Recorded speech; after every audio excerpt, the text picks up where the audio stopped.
Youssouf et le rêve des étoiles. Chapitre 1. Le bien-aimé et la sagesse du prophète. Dans le pays de Canaan, où le soleil baignait les oliviers, vivait le prophète Yacoub, Jacques, un homme dont la sagesse et la piété illuminaient son foyer. Il avait 12 fils. Parmi eux, Youssouf, Joseph, le plus jeune, se distinguait par sa pureté de cœur et son charme inné. Une affection particulière liait Yacoub à Youssouf, car il percevait en son fils l'éclat d'une âme promise à une destinée prophétique. Cette faveur, bien que spirituelle, devint la source d'une amère jalousie chez ses 10 frères aînés. Chapitre 2. La vision céleste. Une nuit, le jeune Youssouf fit un rêve d'une clarté et d'une puissance qui troubla son sommeil. Aussitôt levé, il courut vers son père pour lui confier sa vision. « Ô mon père, j'ai vu en songe 11 étoiles, ainsi que le soleil et la lune. Je les ai vues prosternées devant moi. Ce n'était pas un rêve ordinaire, mais un message divin. Il portait en lui la promesse d'une grandeur future, où Youssouf serait le centre de la révélation et de la vénération, même de ses propres parents et frères.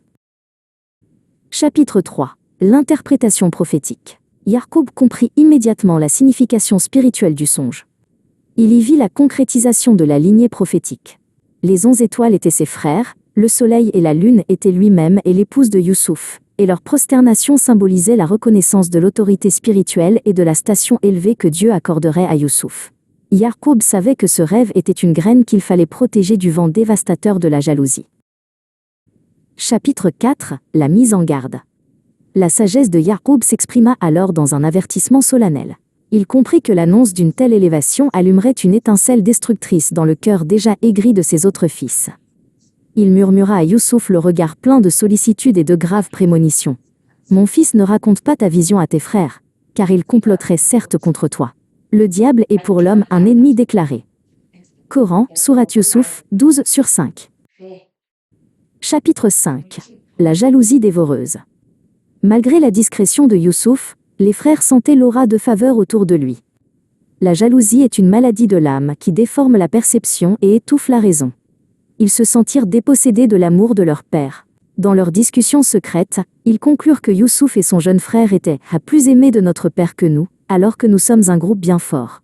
Notre père est vraiment dans un égarement évident. Coran, 12/8. Leur raisonnement était vicié par l'envie, transformant l'amour paternel en injustice à leurs yeux.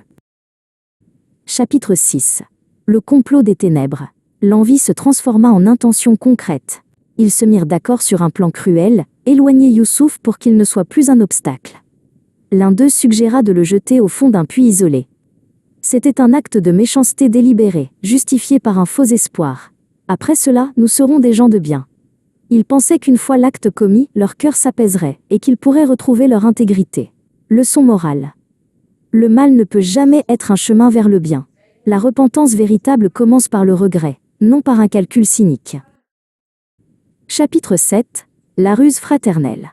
Les frères approchèrent Yacoub avec des paroles doucereuses et un zèle affecté. Ils demandèrent la permission d'emmener Youssouf avec eux pour qu'ils puissent se réjouir et jouer. Yacoub, dont le cœur était déjà serré par la prescience du danger, répondit avec une appréhension visible. Il craignait qu'un loup ne le dévore. Mais les frères insistèrent, jurant de le protéger, utilisant leur nombre comme gage de sécurité. Chapitre 8. La cruauté du puits. Malgré la foi de Yacoub, le décret divin devait se manifester. Les frères entraînèrent Youssouf dans le désert, loin des regards. Une fois isolés, les masques tombèrent. Ils le dépouillèrent de sa tunique. L'instant de la trahison fut un acte de cruauté inouïe. Ils le jetèrent sans pitié au fond du puits. Leçon morale. Le plan humain, guidé par l'égoïsme, est toujours limité et souvent destructeur. Mais il sert involontairement le dessein plus grand et parfait de Dieu. Chapitre 9. L'épreuve et la belle patience. Les frères revinrent à leur père, le soir, les visages déformés par un chagrin fin. Ils montrèrent la tunique de Youssouf, maculée du sang d'un animal. « Ô notre père, nous sommes allés faire la course et nous avons laissé Youssouf auprès de nos affaires, et le loup l'a dévoré. » Yacoub, le prophète, ne fut pas dupé. Il sentit la supercherie et répondit avec une dignité inébranlable. « Patience et belle résignation. C'est Dieu qu'il faut implorer contre ce que vous racontez. » Coran, midi 18. Chapitre 10. La main du Créateur. L'histoire de Youssouf enseigne que le puits n'était pas la fin, mais le début d'un voyage vers la royauté et la prophétie. Le mal accompli par les frères était, paradoxalement, l'outil par lequel le plan divin s'est réalisé.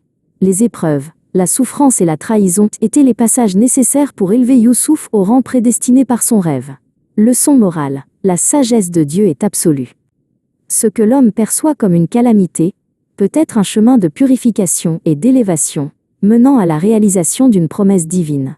L'attente et la confiance, le sabr jamil, sont les marques de la véritable foi.